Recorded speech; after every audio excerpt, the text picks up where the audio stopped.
Salut à tous et bienvenue dans cette nouvelle vidéo. Aujourd'hui, je vais vous apprendre à recruter des freelances, constituer une équipe pour créer des vidéos YouTube automatisation. Alors, qu'est-ce que YouTube automatisation? Eh bien, en fait, c'est un système qui permet de créer des vidéos automatisées sans que vous ayez à montrer votre visage. C'est ce que je fais moi depuis l'âge de 12 ans lorsque j'ai créé ma première chaîne YouTube automatisation et désormais, je vis de mon activité et je voyage à travers le monde.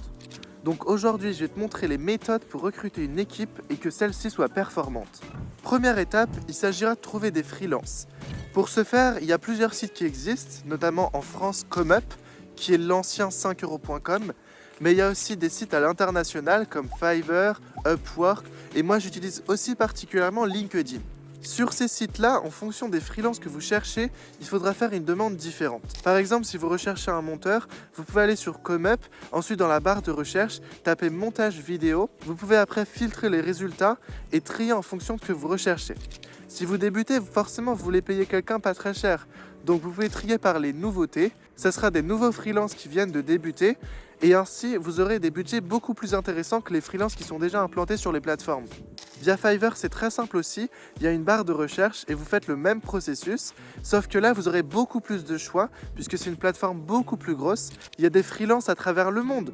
Vous pourrez travailler avec quelqu'un qui est basé en Inde, avec quelqu'un qui est basé aux États-Unis en fonction de ce que vous recherchez. Quant à Upwork et LinkedIn, il s'agira là de créer une annonce, soit une offre d'emploi pour LinkedIn. Donc là, vous pourrez écrire exactement ce que vous recherchez et vous aurez de nombreux candidats.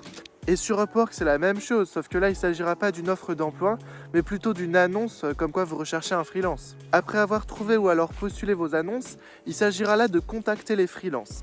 Alors, il faudra indiquer directement votre budget et indiquer ce que vous voulez exactement en montrant des exemples précis de chaînes concurrentes. De cette façon, vous pourrez voir directement si la personne est intéressée en fonction du budget et si elle a les capacités pour faire la vidéo d'exemple que vous avez envoyée. Une fois cette étape faite, ce que je vous recommande absolument, c'est de passer un entretien vidéo avec le freelance en question.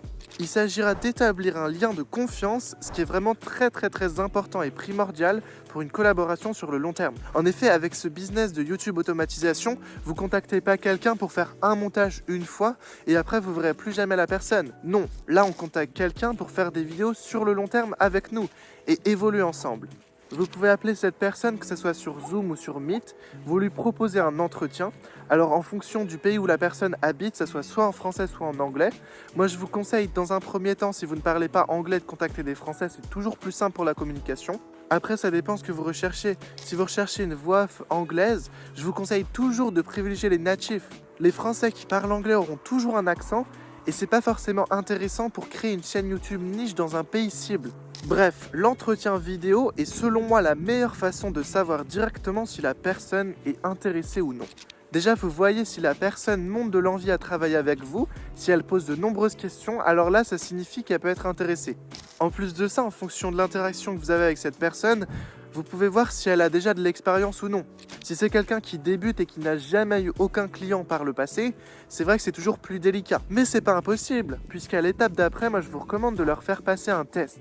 Que ce soit une voix off, que ce soit un monteur ou un rédacteur, vous aurez toujours la possibilité de leur donner un test. C'est ce que je recommande toujours pour être sûr que la personne correspond à vos attentes. Si c'est une voix, vous pouvez lui envoyer un extrait de script que vous avez soit écrit vous-même ou généré avec ChatGPT. Si c'est un rédacteur ou une rédactrice, vous pouvez lui dire de faire un script test, donc qui sera rémunéré ou non en fonction du résultat. Et si c'est un monteur, on fait exactement la même chose. On lui envoie plusieurs vidéos d'exemples de ce qu'on attend comme résultat et on voit s'il est en capacité de le faire ou non. Et en plus de ça, c'est un super bon moyen de savoir si la personne est vraiment intéressée. Si elle vous rendra le travail très rapidement, ça veut dire qu'elle éprouve un vrai intérêt à votre projet. Néanmoins, si elle ne respecte pas le délai que vous avez fixé entre vous, c'est déjà un mauvais point. C'est soit qu'il y a un problème de communication, ou alors c'est soit que la personne, elle n'était pas en capacité de faire ce qu'elle a pensé qu'elle pourrait faire. Elle pensait peut-être qu'elle pourrait faire le montage en 5 jours et il lui a fallu plus d'une semaine. Des fois, ça peut arriver aussi. En fonction de comment se sera passé ce test, vous pourrez savoir après si la personne vous convient ou non. Vous établirez toujours le budget avant de commencer le test. Puisque ça sert à rien qu'une fois que la personne ait passé le test, vous lui annonciez le budget et qu'il soit en mode « Non, c'est pas du tout ce que je propose d'habitude ». Une fois que le test est passé et que vous avez conclu un accord avec ce freelance, eh bien félicitations, vous avez votre premier freelance dans votre équipe. Maintenant, pour constituer une équipe, eh bien le processus est exactement le même. Il s'agira une nouvelle fois d'utiliser les mêmes plateformes, sauf que vous verrez au fur et à mesure de la collaboration avec votre freelance, vous pouvez parfois être amené à rencontrer des difficultés. Cette personne ne sera plus du tout active comme elle l'était par le passé, ou bien le travail ne lui intéressera plus du tout après qu'elle ait reçu d'autres propositions de clients différents. Ce que je vous recommande toujours, en fonction de l'évolution de votre projet, c'est d'augmenter au fur et à mesure les budgets que vous avez proposés à ce freelance. Si vous n'en êtes pas en capacité, c'est pas grave, mais il faudra bien penser que cette personne peut vous lâcher du jour au lendemain. C'est pas un salarié, donc il a tout à fait le droit d'avoir différents clients, et si des clients y rémunèrent mieux, il peut arriver que la personne ne soit plus intéressée. Il faudra donc toujours bien penser à regarder les concurrents sur Fiverr et les autres plateformes pour avoir des profils qui semblent vous intéresser au cas où la personne vous lâche. Pour constituer une équipe, ce qu'il faut bien penser également, c'est d'organiser la création des contenus. D'avoir une sorte de document partagé avec tous les membres de votre équipe qui puissent savoir exactement à quelle étape est la vidéo dans le processus de production. Ils pourront savoir donc s'ils sont en retard ou en avance par rapport aux autres équipes. Cela permettra aussi pour vous de gagner du temps et d'éviter à envoyer des messages à chaque personne en lui disant « Tiens, voici le lien du script pour faire la voix off » et puis après en disant au monteur « Voici les éléments pour faire le montage ». Vous voyez, c'est plus simple d'avoir un répertoire qui organise tout. Ce que j'utilise de mon côté, c'est Google Drive, avec notamment Google Sheets, qui est un Excel partagé. Et donc, une ligne correspond à un sujet de vidéo.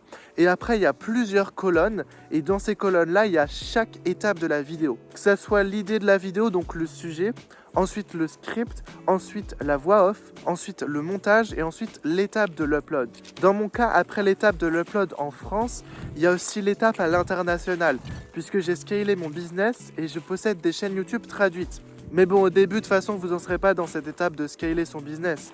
Mais c'est quand même toujours important de bien organiser son travail. Que ce soit vous qui fassiez les contenus ou des freelances, pensez toujours à organiser d'une bonne façon pour toujours savoir où vous en êtes. Voilà donc comment créer une équipe sur YouTube et déléguer la création de contenu de A à Z. Dans un premier temps, ça vous permettra d'avoir du contenu de meilleure qualité. En effet, chaque personne a des spécialisations bien différentes. Certaines personnes sont bons dans la voix off, mais sont très mauvais dans l'écriture. Au-delà de ça, vous créez un lien humain. Et ça, c'est la meilleure façon d'avancer le plus rapidement possible dans son business. Merci d'avoir suivi cette vidéo. N'hésitez pas à me suivre et on se retrouve très bientôt pour un prochain sujet.